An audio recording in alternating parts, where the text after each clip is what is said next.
Hi guys, welcome back to SJ Math Educational Channel. Today we're diving into an exciting topic, fractions.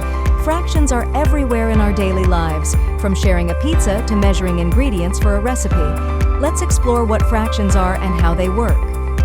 A fraction is a way to represent a part of a whole. It has two parts, the numerator, the number on top, the denominator, the number on the bottom. Now we are going to learn how to compare and arrange the fractions in ascending order. To compare fractions, we need to check if the denominators are the same. If they are, it's easy. Just compare the numerators. For example, 3/8 and 5/8. Since the denominators are the same, compare the numerators. 3 is less than 5, so 3/8 is less than 5/8. But what if the denominators are different? That's where the next step comes in. Here we find the least common multiplier of denominators. Here the denominators are 3 and 5. The LCM of 3 and 5 is 15. Convert the fractions into 10/15 and 9/15.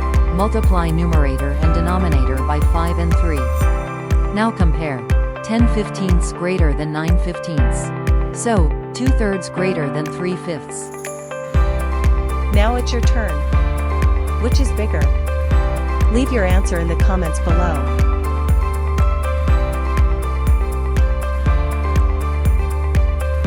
That's it for today. Comparing fractions is all about finding common denominators and checking those numerators. Don't forget to like, subscribe, and hit that bell icon for more math fun with SJ Math. See you next time.